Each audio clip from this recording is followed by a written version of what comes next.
దేవుని వాక్యాన్ని మనము చదువుకుందాం. చూడండి, పరిశుద్ధ గ్రంథములో నుండి 2వ తిమోతి పత్రిక 4వ అధ్యాయము 10వ వచనాన్ని మనము చదువుకుంటున్నాం. 2వ తిమోతి పత్రిక 4వ అధ్యాయము 10వ వచనాన్ని మనం చదువుకుంటున్నాం.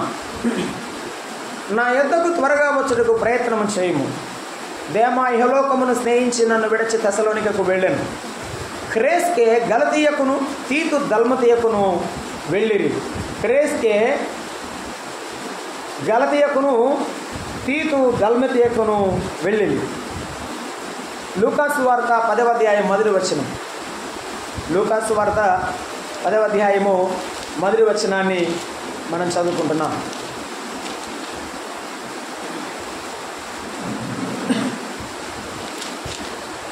అటు తరువాత ప్రభువు 70 మంది ఇతరులను నియమించి తాను వెళ్ళబోవు ప్రతి ఊరికిని ప్రతి చోటికిని తనకంటే ముందు ఇద్దరినిగా పంపెను.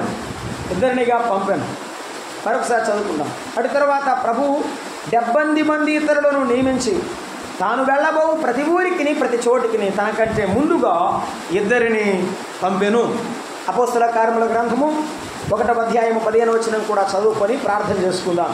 అపోస్తల కార్యముల గ్రంథము 1వ అధ్యాయము 15వ వచనాన్ని చదువుకుంటున్నాం. 1వ అధ్యాయము 15వ వచనం. ఆ కాలమందు ఇంచుమించు 120 మంది సహోదరులను కూడి ఉండగా పేతురు వారి మధ్య నిలిచి ఇట్లా నేను మరలా చదువుకున్నాం. 14-15 వీరును వీరితో కూడా కొందరు స్త్రీలు ఏస్తలైన మరియయు ఆయనతో కూడా సహోదరులు ఏక మనసుతో ఎడతెగగా ప్రార్థన చేయుచుండిరి. ఆ కాలమందు ఇంచుమించు ఆ 120 సహోదరులు కూడి ఉండగా పేతురు వారి మధ్య లేచి ఇట్లైనను. ప్రార్థన చేద్దాం. తలలో వంచండి, ప్రార్థన చేసుకుందాం. ప్రేమగల మా ప్రియ ప్రభువా, స్తోత్రారుడు అయిన దేవా, మీకు స్తోత్రములు.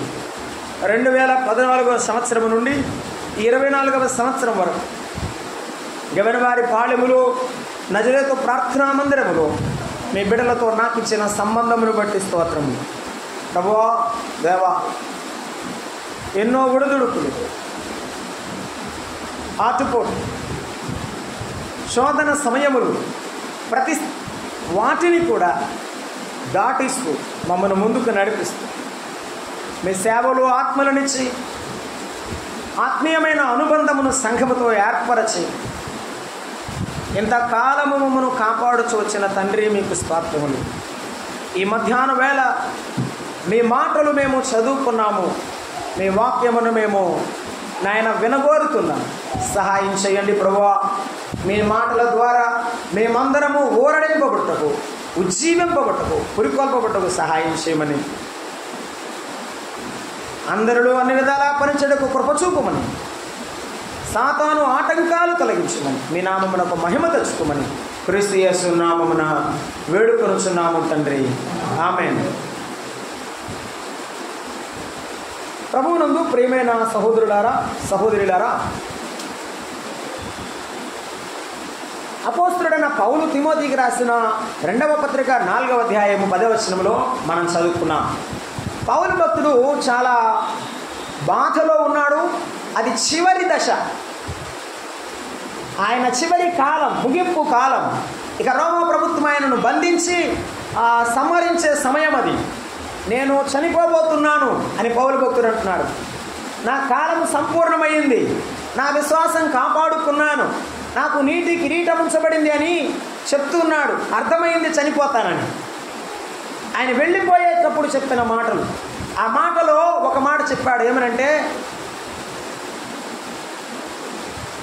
దేమ ఇహలోకమును స్నేహించి వెళ్ళిపోయాడు. 2 క్రేస్కే గలతీయకు వెళ్ళాడు, తీతు దల్మతీయకు వెళ్ళాడు అని చెప్పాడు. ముగ్గురు వెళ్ళారు. పౌలు చెప్పాడు ముగ్గురును గురించి. ముగ్గురు ఎందుకు వెళ్ళారు? ఎక్కడికి వెళ్ళారు? ఏ సందర్భంలో, ఏ అవసరమైతమై వెళ్ళిపోయారు? మనం కూడా ఒక ప్రాంతం నుండి మరొక ప్రాంతానికి ప్రయాణం కొనసాగిస్తాం. మా ప్రయాణం దేని కొరకు?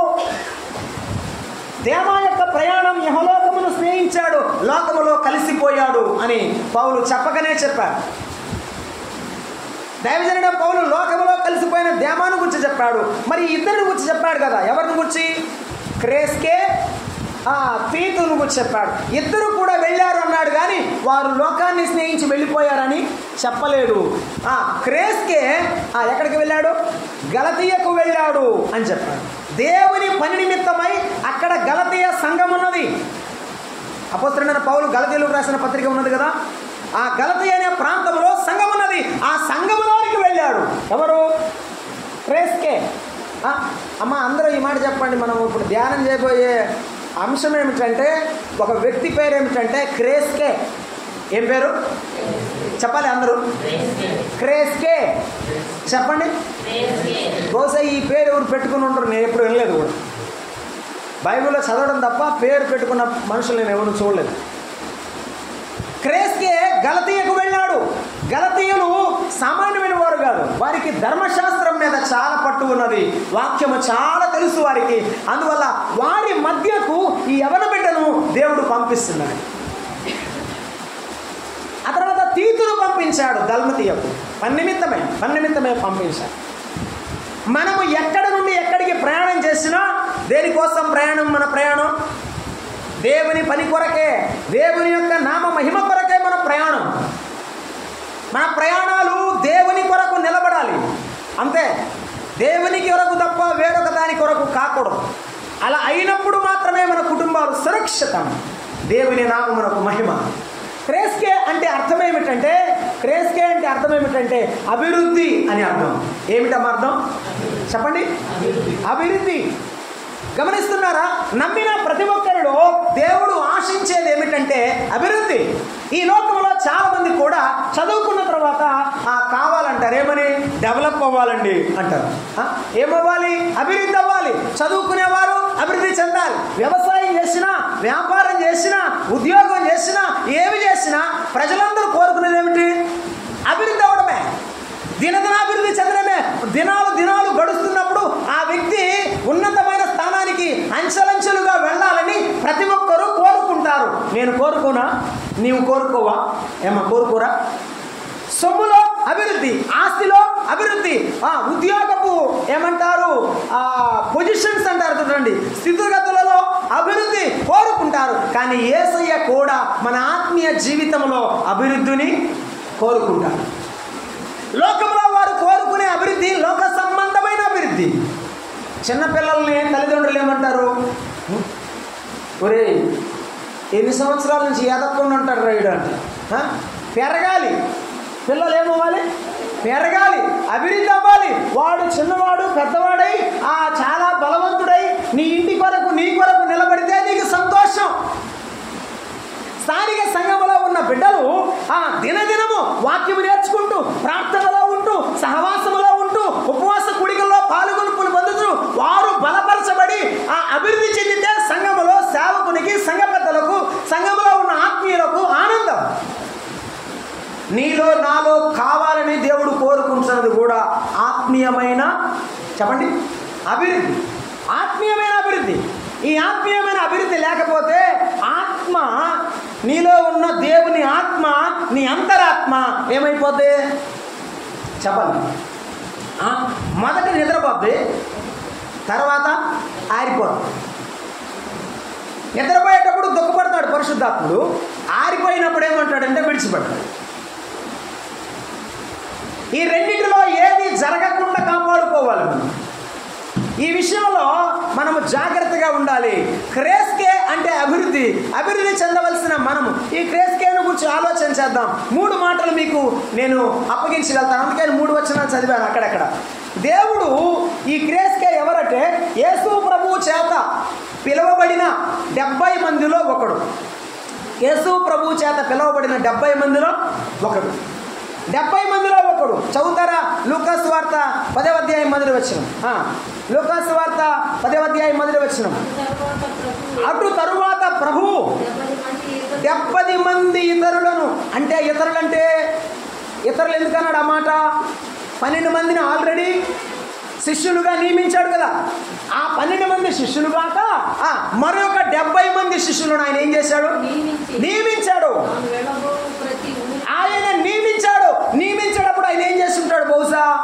పిలిచి ఉంటాడు కదండి. పిలిచాడు. ఆయన క్రేస్కేను పిలిచాడు, ఆయన మరియమ్మను పిలిచాడు, మార్తమ్మను పిలిచాడు, లాజరును పిలిచాడు, ఆయన అనేకులను పిలిచాడు. ఆయన పిలిచాడు. ఆయన పిలుపుకు లోబడిన వారు ఆయన వెంట వచ్చారు. ఆయన పిలుపు వినకుండా పెడచె వినబెట్టిన వారు ఆయన విడిచిపెట్టి వెళ్ళిపోయారు. ఆయన పిలుపు నీకు వినబడితే రావాలి యేసయ్యకు. యేసు ప్రభువారు మార్కు సువార్త 10:20 జబదయి కుమారులను పిలిచాడు. జబదయి కుమారులను పిలిచాడు. ఆయన ఎవరిని పిలిచాడు? ఆయన చదువుతారా? 3వ అధ్యాయం మార్కు సువార్త 13 3:13 మనం ఇలాగ చదువుకుంటున్నాం. ఏమని? ఆయన కొండ ఎక్కి పైకి ఇంత శ్రమపడి కష్టపడి కొండ ఎక్కి ఆయన అందరిని పిలిచాడంట. ఎవరిని పిలిచాడు? తనకిష్టమైన వారిని పిలువగా అన్నాడు. గమనించారా? ఆయనకి ఇష్టమైన వారు ఎవరు? ఆయనకి ఇష్టమైన వారిని ఆయన పిలిచాడని చెప్తున్నాడే. ఎవరు ఆయనకి ఇష్టమైన వారు? కీర్తన గ్రంథం 16వ అధ్యాయం 2వ భూమి మీదనున్న భక్తులే శ్రేష్ఠులు, వారు కేవలము ఆయన యందు విశ్వాసం ఉంచిన వారు, ఆయన భక్తులు ఆయనకి ఇష్టం కాబట్టి ఆయన భక్తులను ఆయన పిలుస్తాడు. భక్తి గల వారిని ఆయన పిలుస్తాడు. భక్తి లేని జీవితాలను దేవుడు పిలవడు సుమా. భక్తి లేని జీవితాలను దేవుడు పిలిచి ఆయన తన పని కొరకు ఉపయోగించలేదు. ఇదిగో క్రేస్కేను కూడా ఆ 70 మందిలో ఒక్కడైన క్రేస్కేను కూడా దేవుడు ఏం చేశాడు చెప్పండి? పిలిచాడు. దేవుడు ఏం చేశాడు? పిలిచాడు. మరి ఈ కాలంలో, ఆ కాలంలో 70 మందిని పిలిచాడు కదా, మరి ఈ కాలంలో ఎవరిని పిలుస్తున్నాడు ఆయన? ఈ కాలంలో ఎవరిని పిలుస్తున్నాడు? రోమాపత్రిక 8వ అధ్యాయం 30 చదువుకున్నాం. రోమాపత్రిక 8వ అధ్యాయము 30 మనం చదువుకున్నాం. 8:30 ఎవరిని ముందుగా నిర్ణయించాడో. అమ్మా, నీవు ప్రార్థనకు వచ్చావంటే నీవుగా రాలేదు. దేవుడు నిర్ణయించి నిన్ను పిలిచాడు. దేవుడు నిన్ను నిర్ణయించి పిలిచాడు. ఎవరిని ముందుగా నిర్ణయించను వారిని పిలిచాను. ఎవరిని పిలిచాడో వారిని నీతిమంతులుగా చేశాడు. మనం నీతిమంతులం అవ్వలేదు. మనను కడిగిన వాడు ఆయన, తన రక్తం ఇచ్చి కొన్నవాడు ఆయన. ఆయనే పిలిచాడు, ఆయనే నీతిమంతులుగా చేశాడు. ఆలోచన చేశారా? పిలిచిన వాడు నీతిమంతులుగా తీర్చాడు, నీతిమంతులుగా చేశాడు. ఈ లోకంలో ఆయన ఈనాడు మనను కూడా ఆయన పిలుస్తున్నాడు. మనము కూడా ఆయన సన్నిధిలో తెస్సలోనికీయులకు 2వ పత్రిక 2వ అధ్యాయం ఈనాడు ఆనాడంటే యేసయ్య దగ్గరికి వెళ్ళి పిలిచాడు కదండి. మరి ఈ రోజు ఎట్లా పిలుస్తున్నాడు? మరి ఆ రోజు యేసుప్రభు మత్తయ్య రమ్మంటే వచ్చాడు, మార్కు రమ్మంటే వచ్చాడు. ఇప్పుడు యేసుప్రభు లేరు కదా, మరి ఎలా పిలుస్తున్నాడు? 2వ తెస్సలోనికీ పత్రిక 2వ అధ్యాయము 14 2వ తెస్సలోనికీ పత్రిక 2వ అధ్యాయము 14 మనం చదువుకుంటున్నాం.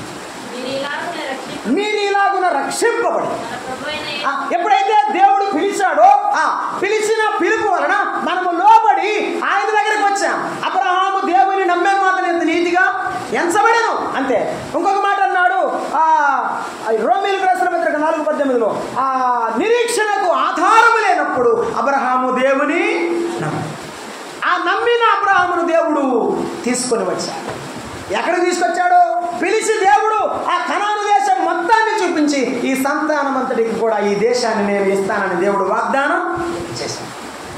మరి ఈనాడు మనల్ని ఎలా పిలుస్తున్నాడు? చదువుకుంటున్నాం 2:14 మీరు ఇలాగ రక్షింపబడి మన ప్రభువైన యేసుక్రీస్తు యొక్క మహిమను పొందవలెనని ఆయన మా సువార్త ద్వారా మిమ్మల్ని పిలిచాడు. అయ్యలారా, వింటున్నారా? యేసుక్రీస్తు సువార్త అందరినీ పిలుస్తోంది. యేసయ్య సువార్త అందరినీ పిలిచింది. ఆనాడు క్రేస్కేను పిలిచిన సువార్త, నన్ను పిలిచిన సువార్త, ఇక్కడున్న దేవుని నమ్మిన పిల్లలను పిలిచిన సువార్త నమ్మని వారిని కూడా ఈరోజు ఏమంటుంది? నన్ను వెంబడించండి, నన్ను అనుసరించండి అని యేసయ్య పిలుస్తున్నాడు. ఎవరు వచ్చారో వారు ఆ యేసయ్యను ఏం చేస్తున్నారు? వెంబడిస్తున్నారు. ఎవరు రాలేదో యేసయ్యను నిందిస్తూ లోకంలో అలాగే నశిస్తున్నారు. మిత్రులారా, గమనించండి. సువార్త ద్వారా దేవుడు పిలిచాడు. తెస్సలోనికలో ఉన్న పరిశుద్ధులను పిలిచాడు, గలతీయులో ఉన్న పరిశుద్ధులను పిలిచాడు. వారందరినీ దేవుడు పిలిచాడు. క్రేస్కేను కూడా దేవుడు పిలిచాడు. మిత్రులారా, ఈ మధ్యాహ్నం వేళ యేసయ్య నిన్ను కూడా పిలుస్తున్నాడు. వస్తే దేవుడు రక్షిస్తాడు. తన పాత్రగా ఘనమైన స్థితిలో దేవుడు నిన్ను నిలబెడతాడు. పేతురు ఏమి ఘనమైన వాడు కాదు, జాలరి. యోహానేమి గొప్పవాడేమి కాదు, గొప్ప చదువని కాదు, విద్య లేనివాడు. అయినా దేవుడు వారిని ఉపయోగించాడు. కారణం ఏమిటంటే ఆయన మాట చెప్పండి విన్నా. యేసయ్య మాట వింటే చాలు. ఈ మధ్యాహ్నం వేళ నా మాట విని నన్ను పంపిన వాడిని విశ్వాసం ఉంచువాడు నిత్య జీవము కలవాడు. క్రీస్తే రక్షింపబడినట్టు ఇక్కడ నువ్వు కూర్చున్న కొంతమంది రక్షింపబడినట్టు నీవు కూడా రక్షింపబడతావు. అమ్మా యేసయ్య మాట విను, ఆయన నమ్ము, ఆయన విశ్వాసం ఉంచి రక్షింపబడు, ఆయన బిడ్డగా తీర్చబడతావు. లేకపోతే అగ్నిగుండం ఉన్నది మిత్రుడారా. క్రీస్తే దేవుని చేత పిలువబడిన వాడు అతడు. ఈనాడు కూడా యేసయ్య చేత అనేకులు పిలువబడుచున్నారు. ఒక సందర్భాన్ని చదివి నేను ముందుకు సాగిపోతాను. చూస్తున్నాం చూడండి, లూకాసు వార్త 14వ అధ్యాయము 18వ వచనం చదువుతారా? లూకాసు వార్త 14వ అధ్యాయము 18వ వచనం. యేసు ప్రభువారు అనేకులను పిలుస్తున్నారు. ఈ రోజు కూడా పిలుస్తున్నాడు. తన దాసులను పంపించి సువార్త ద్వారా పిలుస్తున్నాడు. ఏమంటున్నారట? 14:18 వచ్చింది. అమ్మా లూకాసు వార్త 14వ అధ్యాయము 18వ వచనం చదువు. అయితే వారందరూ నెపములు చెప్పుతున్నారు. అది ఏం చెప్తున్నారు?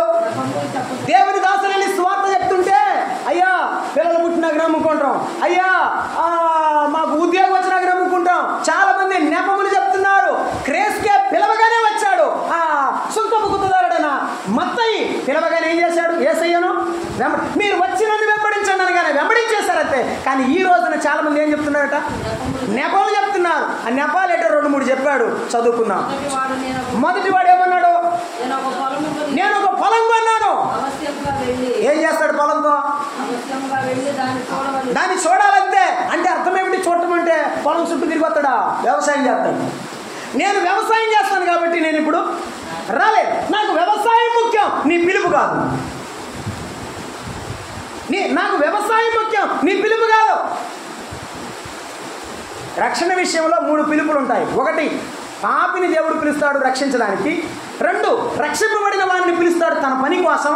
3, ఆయన వచ్చినప్పుడు సంఘం అంతటి తీసుకుని వెళ్ళడానికి ఆయన కడపూర శబ్దంతో పిలుస్తాడు. అప్పుడు ఎత్తబడేది 3వ పిలుపు. ఇక్కడ తన దాసులు వచ్చి సువార్త ప్రకటిస్తుంటే చాలా మంది నెపాలు చెప్తున్నారు. ఏమని? నాకు వ్యవసాయం ఉందంటాడు ఒకడు. 19 వచ్చిన నన్ను క్షమించండి అంటాడు. మరి ఒకడు నేను 5 జతల ఎడ్లను కొన్నాను, వాటిని పరీక్షించడానికి వెళ్తున్నాను. పొలం కొన్నవాడు పొలం చూడటానికి వెళ్తున్నాడు, ఎడ్లు కొన్నవాడు ఎడ్లు చూడటానికి వెళ్తున్నాడు. వీరికి వ్యాపారం ముఖ్యం. ఏం ముఖ్యం? వ్యవసాయం ముఖ్యం, వ్యాపారం ముఖ్యం. దేవుని పని కాదు, దేవుని మాట కాదు. ఆగలేడు, రాలేడు. ఎంతకాలం చేస్తారండి? చెప్పండి, మీరు చెప్పండి. 365 రోజులు చెప్పే మాట ఏంది? పొలం ఉందన్న తీరట్లేదు. అమ్మా ప్రార్థనకు రావట్లేదండి, పశువులు ఉన్నాయన్న తీరట్లేదు. ఎప్పుడు? 1 రోజా 2 రోజులా? 365 అదే మాట. పాడి ఉంది, నాకు తీరట్లేదు. నాకు వ్యవసాయం ఉంది, నాకు తీరట్లేదు. ఇంకొక మాట చెప్తున్నాడు చూడండి, అక్కడ చదవండి. మరి ఒకడు నేను సంతోషంగా ఉన్నాను, ఇప్పుడు రాలేను. చూసారండి, మనిషి బిజీగా ఉంటాడు. మనిషి చాలా ఏమంటారు దాన్ని ఇంగ్లీష్లో? బిజీ అంటే తెలుగులో ఏమంటారు దాన్ని? తీరిక లేదు. Thank you. ఏం లేదు? తీరిక లేని విరామం లేని పనులున్నాయి. విరామం లేని వ్యవసాయం, విరామం లేని వ్యాపారం, విరామం లేని పాడి పంటలు, విరామం లేని సంతోషం. ఏమంటే బీచ్కి వెళ్ళడానికి 1 గంట ఉంటుంది టైం, ప్రార్థనకు రావడానికి మాత్రం టైం ఉంది. లేకపోతే ఏదైనా మాన్యుమెంట్స్, మంచి మంచి శోభానమానమైనటువంటి ప్రదేశాలు చూడడానికి మాత్రం రోజులు సపరేట్ పెట్టి అబ్బాయి మీరు ఎన్నుండండి, రేపు రండి, ఎల్లుండి పోదాం ఫిక్స్ చేసుకొని పోతారు. కానీ ప్రార్థనకు మాత్రం మీరు మాట్లాడరులే, నాకు తెలుసు. మీరు తలకాయను ఊపితే నేను వింటాను. నిజమా కదా? నిజమే. మనం చేయడానికి ప్రతి పనికి సమయం ఉంది, కానీ దేవునికి సమయం ఇచ్చేటువంటి సమయం ఉంటే అది ఆశీర్వాదకరమైన సమయం. అమ్మా అదే ఆశీర్వాదం, అదే నీ దీవెన. దేవుడు పిలుస్తున్నప్పుడు దేవుడు కూడిక ద్వారా, కుటుంబ ప్రార్థనల ద్వారా, క్రమ కూడికల ద్వారా, ఆయన ఆదివారపు ఆరాధన ద్వారా, దేవుడు దాసుల ప్రకటన ద్వారా పిలిచినప్పుడు ఎంత తొందరగా వస్తున్నాము, ఎప్పుడు వస్తున్నాము? అదే మన దేవుడు. నేను నా దాసులను పంపి పిలిచాను, కానీ మీరు రావడం లేదు. నేను రాలేకపోతున్నానంటే యేసుప్రభు ఏం చెప్పాడు చూడండి. క్రేస్కేను దేవుడు పిలిస్తే త్వరగా వచ్చాడు, ఈనాడు పిలుస్తుంటే చాలా రావడం లేదు.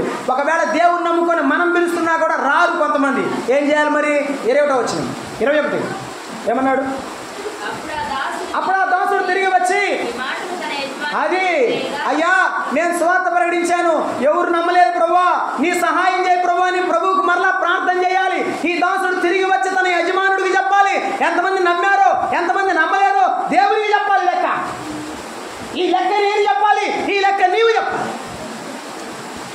చెప్తే ఏమన్నాడు ఆయన? కోపపడ్డాడు ఆయన. వెళ్ళి సంత వీధిలోకి వెళ్ళి, అయ్యయ్యో ఏమ్మా ఎందుకు దేవుడు బీదలకు సువార్త ప్రకటింపకూడదని చెప్పాడు తెలుసా? దేవుడు పక్షపాతం అంటారు కొంతమంది. కడుపు నిండిన వానికి దేవుని విలువ తెలియదు. అందుకే అన్నాడు, ధనవంతులు పరలోక రాజ్యంలో ప్రవేశించుట దుర్లభము అన్నాడు ఆయన. దానికంటే సూది బెజ్జంలో ఒంటె దూరడం సులభంగా దొరుకుతుందని చెప్పాడు. కాబట్టి ధనవంతులు యేసయ్యను త్వరగా నమ్ముకోరు. అబ్రహాము నమ్ముకున్నాడు, కొంతమంది మాత్రమే, అందరూ కాదు. అయితే బీదలు యేసయ్యను నమ్ముకున్నారు. ఎందుకు? వారికి ఉన్న కష్టాలను బట్టి, వారికి ఉన్న బాధలను బట్టి, వారికి ఉన్న శ్రమలను బట్టి, వారు కష్టములో అయ్యా నీవే సహాయం చేయమని దేవుడిని అడిగితే అప్పుడు దేవుడు వారి దగ్గరకు వస్తాడు, వారితో మాట్లాడతాడు. కాబట్టి మనము పేదలైన వారికి సువార్తను ఏం చేయాలి? ప్రకటించాలి. పేదలైన వారికి సువార్త ప్రకటించాలి. అందువల్ల పేదలైన మీరు ధన్యులు అని యేసుప్రభు చెప్పాడు. పేదలైన మీరు ధన్యులు, పరలోక రాజ్యము వారిదే. అయితే పేదలైన వారు భయపడాల్సిన అవసరం లేదు. ఈ పేదతనాన్ని బట్టి యేసయ్యను నమ్ముకుని పరలోక రాజ్యానికి వారసులు అవ్వండి. ఈ పేద జీవితంలోనే దేవుని ఆశీర్వాదాన్ని పొందండి. క్రేస్కే ఎటువంటి వాడంటే పిలవగానే వచ్చాడు, ప్రభువుని నమ్ముకున్నాడు, ప్రభువు మాటల యందు లక్ష్యం ఉంచిన వాడు. రెండవది రండి, మొదటి మాట, యేసు ప్రభు పిలుపు విన్నవాడు క్రేస్కే. అబ్రహాము దేవుని మాట విన్నాడు. ఈ లోకము దేవుని మాట వినడం లేదు. ఎవరు వింటారో వారు రక్షింపబడతారు. యేసు ప్రభు మాట వినండి, రక్షింపబడండి. రెండవ మాట, అపోస్తల కార్యముల గ్రంథం 1వ అధ్యాయము 14-15 వచనాలు. రెండవ సందర్భం, ఆ 70 మందిలో ఒకడు క్రేస్కే. ఆ తర్వాత అదే 70 మంది కాక మరికొంతమంది కలిశారు. యేసు ప్రభు చనిపోయి తిరిగి లేచిన తర్వాత అందరూ పారిపోయారు, కానీ వీళ్ళు పారిపోలేదండి. ఈ 70 మందితో కొంతమంది కలిశారు. మొత్తం 125 మంది చర్చిలో ఉన్నారు, మందిరంలో ఉన్నారు. 14-15 వచనాలు చదువుతారా? అపోస్తల కార్యముల గ్రంథం 1వ అధ్యాయం. వీరందరూ వీరితో కూడా కొందరు స్త్రీలు, యేసు తల్లి అయిన మరియయు ఆయన సహోదరుడు ఏక మనస్సుతో ఎడతెగక ప్రార్థన. ఈ 120 మందిలో లేకపోతే ఈ 70 మందిలో ఆ క్రేస్కే ఉన్నాడే. యేసు ప్రభు చనిపోయిన తర్వాత వెళ్ళిపోలేదు, సంఘముతో కలిసి ఏం చేస్తున్నాడు? ప్రార్థన చేస్తున్నాడు. దీన్ని బట్టి నేను అర్థం చేసుకున్నది ఏమిటంటే, క్రేస్కే యేసు ప్రభువుని వెంబడించేవాడు. తర్వాత పౌలుడు కూడా వెంబడించాడు, పౌలుతో కలిసి జతపనివాడుగా పనిచేశాడు. యేసయ్య పిలిచిన 70 మందిలో నేనున్నాను, ఆయన శిష్యులు లాంటి వాడిని అని చెప్పి బీరాలు పలకలేదు. సంఘముతో ఉన్నాడు. తర్వాత దేవుని పని నిమిత్తమై పౌలు వెంబడి సువార్త సేవకు వెళ్ళాడు. యేసు ప్రభువుని వెంబడించిన వాడు క్రేస్కే. ఒకటి, యేసు ప్రభు పిలుపు విన్నవాడు, లోబడినవాడు క్రేస్కే. 2, యేసు ప్రభువుని వెంబడించిన వాడు క్రేస్కే. యేసు ప్రభువుని వెంబడించిన అంటే నేను 4 మాటలు గుర్తు చేస్తాను, సింపుల్గా 4 మాటలు. ఒక శిష్యుడు ఎప్పుడైనా సరే he must be a learner అంటారండి. నేర్చుకునేవాడై ఉండాలి. ఏమై ఉండాలి? నేర్చుకునేవాడు. శిష్యుడు, యేసు ప్రభు శిష్యుడు, యేసు ప్రభువుని అనుసరించేవాడు, వెంబడించేవాడు ఏం చేయాలి? ఆ మాట మనం చదువుదామా? మత్తయి సువార్త 11:29. మత్తయి సువార్త 11:29 ఏమన్నాడు? శిష్యుడు నేర్చుకునేవాడై ఉండాలి, అప్పుడే శిష్యుడు అవుతాడు. మత్తయి సువార్త 11:29, నేను సాత్వికుడను దీన మనస్సు గలవాడును కనుక నీ మీద ఎవరి కాడి ఎత్తుకోవాలి? నీది కాదు, నాది. నా కాడి ఎత్తుకోమన్నాడు. యేసయ్య కాడి తన మన భుజాన మోసుకొని నా వద్ద ఏం చేయాలా?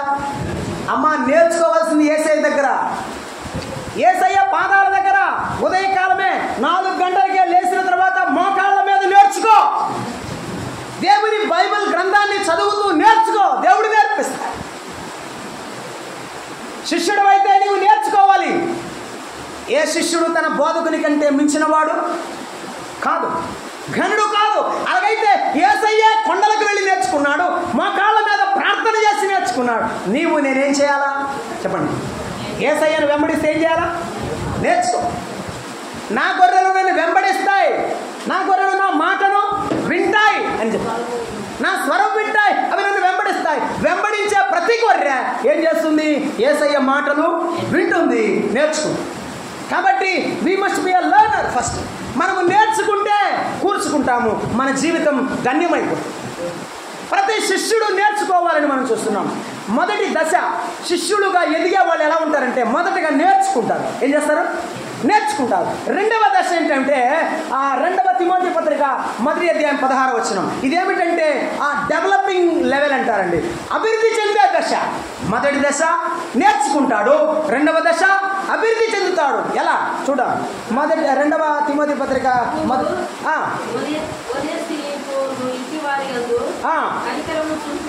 కనికరము చూపును గాక.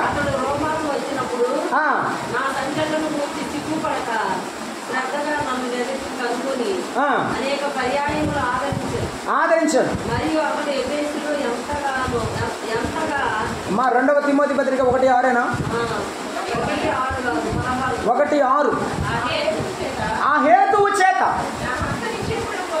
నా హస్త నిక్షేపణ వల్ల దైవజనుడు తమ చేతులు ఉంచి ప్రార్థన చేసి పరిచర్యకు అప్పగించిన తర్వాత నీకు కలిగిన దేవుని కృపావరం ఏమిటి? పాటలు పాడే కృపావరం, ప్రార్థన చేసే కృపావరం, దేవుని స్వార్థ చెప్పే కృపావరాన్ని ఏం చేయాలి? ప్రజ్వలింప చేయాలి. ఒక దివిటి వెలిగించిన తర్వాత ఏమవ్వాలి? చెప్పాలి. ఇంకా ఇంకా ఇంకా ఎలగాలది. అది ఆరిపోకూడదు, కునారిల్లకూడదు.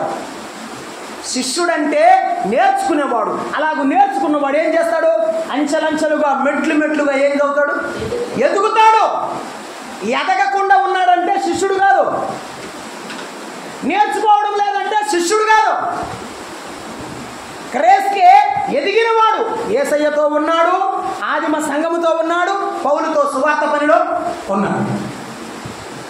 మనం ఎక్కడ ఉన్నా ఎదగాలి. యేసయ్యలో నేర్చుకోవాలి. యేసయ్యలో ఏం చేయాలి? చెప్పాలమ్మా. ప్రజ్వలింప చేయాలి. పాటల వరాన్ని ఏం చేయాలి? ఇంకా ఇంకా పాడాలి. వాక్యం చెప్పేదాన్ని ఇంకా ఇంకా నేర్చుకోవాలి. ఇంకా ఇంకా దేవునిలో సువార్తను ప్రకటించడానికి ముందుకు వెళ్ళాలి. ఎంతకంటే గొప్ప వాళ్ళు ఎవరు లేని ఆగిపోకూడదు. ఏం చేయాలి? నేర్చుకోవాలి. నేను నేర్చుకోవాలి, నీవు నేర్చుకోవాలి. అమ్మా, మనము నేర్చుకోవాలి. శిష్యుడు ఎప్పుడైనా నేర్చుకునేవాడే. రెండవది, శిష్యుడు అభివృద్ధి చెందాలి. ఏమండి, నేను మీ దాంట్లో ఏమంటారు? ఫస్ట్ పొజిషన్ సార్జెంటా? మిలిటరీలో ఫస్ట్ పొజిషన్ ఏమంటారు? సార్జెంట్సా? నాకు తెలీదు. వాళ్ళు ఒక్కొక్క పొజిషన్ నుంచి ఒక్కొక్క పొజిషన్కి వెళ్తారు. జాయిన్ అయిన కాడి నుంచి ఇవాడు సార్జెంట్గానే ఉన్నాడు అనుకో, రిటైర్ అయిందాక. వాని పరిస్థితి ఏమని? తప్పులు తడక. ప్రమోషన్ ఎందుకు ఇస్తారు? అన్ని తప్పులు చేస్తున్నాడు అనుకో, చూశారనుకో, ఆ పనిష్మెంట్ కింద ప్రమోషన్ ఇవ్వరు. అంతే కదయ్యా? ఆ పనిష్మెంట్ కింద ప్రమోషన్ ఇవ్వరు. యేసయ్య కూడా నీకు మెట్లుగా అభివృద్ధి ఎందుకు ఇవ్వడు? నాకెందుకు ఇవ్వడు? అభివృద్ధి అంచెలంచెలుగా ఎందుకు ఇవ్వడంటే తప్పుల తడకనా జీవితం, అందుకే ఇవ్వడు. పవిత్రమైన జీవితంతో కాపాడుకుంటే దేవుని యొక్క వరం ఏమవుతుంది? ఎదుగుతుంది, అభివృద్ధి చెందుతుంది. ఈ దీపం కూడా అలాగే ఉండాలి. 10 మంది కన్యకల్లో 5 దీపాలు దగదగా వెలిగాయి. 5 కొంతకాలం వెలిగి ఏమైపోయాయి? ఆరిపోయాయి. సంఘంలో ఉన్న బిడ్డలు ఎవరైనా సరే ఎదిగేవారిగా ఉండాలి, ఆగిపోకూడదు. శిష్యుడు ఎదుగుతాడు. 1 నేర్చుకుంటాడు, 2 ఎదుగుతాడు, 3 మనం చూస్తున్నాం మార్గదర్శకమైన వాడు శిష్యుడు. ఎప్పుడైనా you must be a model or an exemplar to everybody. ప్రతి వ్యక్తికి నా ఇంటిలో నా పిల్లలకు నేను మార్గదర్శనం అవ్వాలి, నా ఇంటిలో నా భార్యకు, స్థానిక సంఘంలో ఉన్న బిడ్డలకు మార్గదర్శకంగా ఉండాలి. ప్రార్థనలో మార్గదర్శకంగా, సువార్త పరిచయలో మార్గదర్శకంగా, దేవుని వాక్యాన్ని గంటల కొద్దీ చదివే విషయంలో మార్గదర్శకంగా, ఇతరులకు మాదిరి చూపే వారంగా ఉండాలి. లేకపోతే ఎవరు మనల్ని వెంబడించరు, ఎవరు మనల్ని వెంబడించను. ప్రియులారా, చూస్తున్నాం దేవువాక్యంలో దీన్ని మెంటారింగ్ లెవెల్ అంటారు. చూస్తున్నాం 2వ తిమోతి పత్రిక, అక్కడే చూడండి 3:10. 2వ తిమోతి పత్రిక 3వ అధ్యాయం 10వ వచనం 3:10. అయితే నీవు నా బోధను, ఓ తిమోతి, నా బోధను నీవు విన్నావు, నా ప్రవర్తన నీవు చూశావు, నా ఉద్దేశాలేంటో, నా మనసు ఏమిటో నీవు ఎరిగావు, నా విశ్వాసాన్ని కన్నులారా చూశావు, నా దీర్ఘశాంతమును పరీక్షించి తెలుసుకున్నావు, నా ప్రేమ కూడా నీవు అర్థం చేసుకున్నావు, అనుభవించావు, నా ఓర్పెంత వరకు నీవు తెలుసుకున్నావు.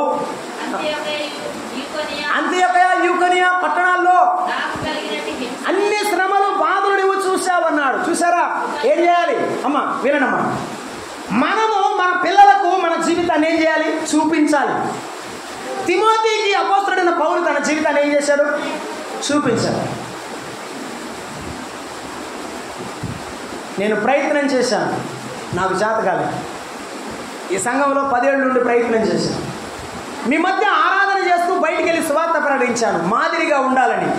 మీరు కూడా ఎవరైనా ప్రోత్సహింపబడి నా వెంబడి సువార్తకు రావాలని ఆశించాను. డ్యూటీకి సెలవు పెట్టి 1000 రూపాయలు సెలవు పెట్టి మీటింగ్లకి వెళ్ళాను. మీరు కూడా మమ్మల్ని చూసి మా వెంబడి సువార్తకి మీటింగ్లకి రావాలని, బలవంతంగా లాక్కెళ్ళాలని కాదు. అసలు నాకు ఇష్టం లేదా? నీవు నా ప్రవర్తన చూసావు, ఓ తిమోతి, నీవు చూసి రమ్ము నా వెంబడి. మనము మాదిరి చూపిస్తే బిడ్డలు చూస్తారు, వెంబడిస్తారు. మనము మాదిరి చూపించకుండా ఎవరికి చెప్పినా ఎవరు ఆలకించరు. ఇది సత్యమైన విషయం, ఇది సత్యమైన విషయం ప్రియులారా. 1 శిష్యుడు నేర్చుకునేవాడు, 2 అభివృద్ధి చెందేవాడు, 3 మాదిరికరమైన వాడు. 3 ఎవరు? అతడు మాదిరికరమైన వాడు. అందుకే మొదటి కొరింథీ పత్రికలో 11వ అధ్యాయం 1వ వచనంలో చెప్పాడు ఏమనంటే, నేను క్రీస్తును పోలి నడుచుకున్న ప్రకారం మీరు నన్ను పోలి నడుచుకోండి.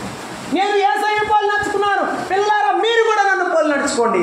అలాగే ఒక తండ్రి తన బిడ్డలను పెంచే విధానం అది. ఒక సంఘ పెద్ద, ఒక సేవకుడు సంఘంలో ఉన్న వారిని పెంచే విధానం అది. మాదిరి లేకుండా ఏ సంఘం అభివృద్ధి అవ్వదు. మాదిరి లేకుండా ఏ తండ్రి తన పిల్లలను ఉన్నతమైన స్థితిలో చూడలేడు, గొప్పవారినిగా చేయలేడు. కనుక మనము ఇతరులకు మాదిరిగా ఉందాం, కనీసం మన ఇంటి వారికి మాదిరిగా ఉందాం. ఆఖరి మాటలో చెప్తున్నాను, అదేమిటంటే శిష్యుడైన వాడు జత పనివాడు. ఏమిటి జత అంటే? ఏమిటి అర్థం? ఇద్దరు అని అర్థం. ఇద్దరు, బైబిల్లో వారిద్దరు అని ఉంటుంది, లేకపోతే జత అని ఉంటుంది. దాన్ని బట్టి మనకు అర్థం అవ్వాల్సిన సత్యం ఏమిటంటే కలిసి అని అర్థం. ఏమిటి అర్థం? చెప్పండి. అంతే. క్రేస్కే జత పని వాడైతే కలిసి ఉండాలా, కలిసి పని చేయాలి, అప్పుడే బలం. శిష్యుడైన వాడు కలిసి పని చేస్తాడు. అమ్మా, నేను పనిని గురించి అంత గొప్పగా చెప్పను, కానీ కలిసి ప్రార్థన చేద్దాం, కలిసి బైబిల్ చదువుదాం, కలిసి మందిరానికి వద్దాం, అందరినీ కలుపుకొని తీసుకొద్దాం. ఈ పని ఉండాలి మనకు.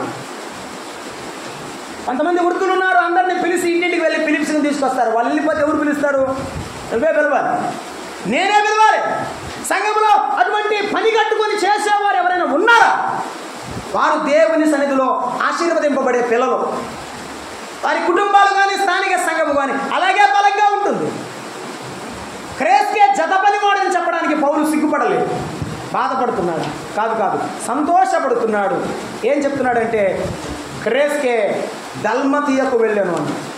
1 క్రేస్కేను దేవుడు పిలిచాడు. పిలిచిన పిలుపుకు తగ్గట్టుగా యేసయ్యతో ఉన్నాడు, ఆదిమ సంఘముతో ఉన్నాడు, పౌలుతో ఉన్నాడు. మనం కూడా అంతే. మన ప్రయాణం ఆత్మీయంగా ప్రారంభించబడింది, అది ఎక్కడైనా సరే ముగింపు కూడా యేసయ్యలోనే. యేసుప్రభువుని నమ్ముకున్నాం, యేసుప్రభువుని నమ్ముకునే చనిపోదాం. యేసయ్యను విడిచిపెట్టేటువంటి మనసు మన మనసులో ఉండకూడదు. రెండవది, అతడు యేసయ్యను వెంబడించిన వాడు కాబట్టి శిష్యుని లక్షణాలు అతనిలో ఉన్నాయి. సంఘముతో కలిసి ప్రార్థన చేశాడు, పౌలుతో కలిసి సువార్త ప్రకటించాడు. కలిసి ప్రార్థించకుండా, కలిసి సహవాసం చేయకుండా, కలిసి ఆరాధన చేయకుండా, కలిసి సువార్త ప్రకటించకుండా ప్రభు నామానికి మహిమ లేదు, నీకు నాకు మేలు లేదు. నాది నేనే, నీది నువ్వే అంటే ఇంతే సంగతులు. ఏం మిగలదు, బూడిద మన దగ్గరకు మిగిలేదు. బూడిదే మన దగ్గరకు మిగిలేదు. మనం ఎప్పుడైనా గుర్తుపెట్టుకోకపోతే అంతే. ఒకవేళ భార్య పిలిచి ఏమంటే నా సంపాదన నాదే, నీ సంపాదన నీదే అందనుకో, భర్త పిలిచి అమ్మా రేపటి నుంచి నీ యొక్క కూలి నీదే, నా కూలి నాదే అంటే ఏం చేయాలి? ఏమవుతా? ఇల్లు 2 ముక్కలు అయింది. ఇంకేమవుతుంది? 2 అకౌంట్లు వస్తాయి. భార్యకు ఒక అకౌంట్, భర్తకు ఒక అకౌంట్. ఇంతకంటే వేరేది రాదు. ఇద్దరు కలిసే ఉండాలా. మనం ఎప్పుడైనా కలిసి ఉంటేనే బలం. నేను వెళ్ళిపోయిన తర్వాత క్రూరమైన తోడేళ్ళు మీ మధ్యకి వస్తాయని పౌలు భక్తుడు చెప్పాడు. రాకుండా ఉండాలి మనం. దేవుని మందిరపు కోటగోడలు పడగొడతారని ఎజ్రా, నెహెమ్యాలు కొంతమంది దేవుని పిల్లలు కత్తులు బల్లాలు పట్టుకొని మందిరం చుట్టూ కూర్చున్నారట. నిద్రాగారాలు ఎందుకో పడగొట్టకుండా కాపాడవలసిన బాధ్యత మనదే. కాపాడవలసిన బాధ్యత మన మీద ఉన్నది. జతపనివాడు కాపాడేవాడు, జతపనివాడు కలిసి పని చేసేవాడు. ఒక మాట చెప్పాడు, క్రేస్కేను నేను దల్మతీకు పంపించాను. దైవజనుడు మాట వినేవాడు జతపనివాడు.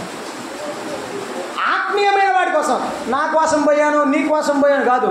దేనికోసం పోయాడు? సంఘం కోసం, దేవుని పని కోసం పోయాడు. దేవుని పిల్లలమైన మనం ఎప్పుడు కూడా దేవుని పని కొరకు ఎక్కడికి వెళ్ళినా తప్పులేదు. దేవుడు కనికరిస్తాడు, దేవుడు మన వెంట ఉండి నడిపిస్తాడు. నేను ముగిస్తున్నాను. మన జీవితంలో ఉండవలసిన ఏకైక నిర్ణయం ఏమిటంటే శతపని వారు. జోడెద్దులు ముఖ్యం, కాడెద్దులు ముఖ్యం, కీడెద్దులు అవసరం లేదు. ఒక ఎద్దు తూర్పుకు, ఒక ఎద్దు పడమరకు వెళ్ళక్కర్లేదు. వెళ్తే ప్రయోజనాలు ఉండవు. మన సంఘమునకు కావలసినది కలిసి పనిచేయడం. సహకరించండి, పని చేయండి. సంఘమునకు బలం ఊతమివ్వండి. బలహీనులను ఆదరించండి, ప్రభు ఆదరిస్తాడు. క్రేస్కే గలతీలో ఉన్న సంఘాన్ని ఆదరించడానికి వెళ్ళాడు. ఆ గలతీ సంఘం ఏమన్నా మామూలు అనుకున్నారా? 3వ అధ్యాయం 1వ వచనం గలతీ పత్రికలో చెప్పాడు, ఓ గలతీలారా, అవివేకులైన గలతీలారా, ముందు ఆత్మానుసారముగా ఆరంభించి శరీరానుసారముగా పరిపూర్ణులవుతారా అన్నాడు. అంటే శరీరం నిండా ఉన్నారు. గలతీలో ఎక్కువ శాతం మంది ఎవరున్నారు? శరీర సంబంధులే ఉన్నారు. వారి మధ్య బతకడానికి క్రేస్కేను పంపాడు. ఎంత బలమైన వాడైతే పంపుంటాడు. బలమైన వారు సంఘానికి కావాలి. ఆ శరీరం మధ్య నిలబడి పని చేయడానికి క్రేస్కే ఒప్పుకొని వెళ్ళాడు. ప్రభు సన్నిధిలో నిలబడి పనిచాడు. 1 క్రేస్కే పిలవగా, దేవుడు పిలవగా లోబడ్డాడు. 2 ఆయనను వెంబడించాడు, సంఘాన్ని వెంబడించాడు, దైవజనుడిని వెంబడించాడు. 3 క్రేస్కే జతపని వాడయ్యాడు. ఆ జతపని వాడిన మాట నేను విపులంగా చెప్పలేదు, సమయం అయిపోయింది కనుక. జతపని వాడయ్యాడు. మనం కూడా జత అవుదాం, వేరు కాదు, జత అవుదాం. ఇప్పటికైనా జతగా పని చేద్దాం. దేవుని నామాన్ని మహిమపరుద్దాం. ప్రార్థన చేద్దాం. తలలు ఉంచి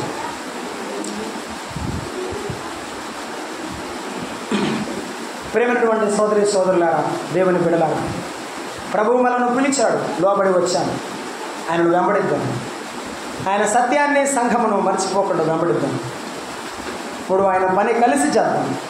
అలాగున ప్రభువు దీవిస్తాడు. ప్రేమగల తండ్రి, దయాళుడా, ఈ కొందనాలు. క్రేస్కే జీవితంలో ఎంతోమంది మిమ్మల్ని వెంబడించారు, మీ మాట విన్నారు. కానీ క్రేస్కే జీవితంలో మీరు చేసిన గొప్ప మేలును బట్టి ఉన్నారు. అభివృద్ధి అనే పేరుకు తగ్గట్టుగా ఆ జీవితాన్ని అంచెలంచెలుగా అభివృద్ధిపరిచిన గొప్ప దేవుడు ప్రభువా, మా జీవితాలను కూడా అభివృద్ధిపరచండి. మమ్మను కూడా మీ నామ మహిమ కొరకై నడిపించండి నాయన. మీ పిల్లలమైన మేము మా జీవితాల్లో అంచెలంచెలుగా అభివృద్ధి చెందినట్లుగా, ఆత్మలు సంపాదించినట్లుగా సహాయం చేయమని, మహిమ పొందమని మా రక్షకుడైన క్రీస్తు యేసు నామమున వేడుకొనుచున్నాము తండ్రి. ఆమేన్.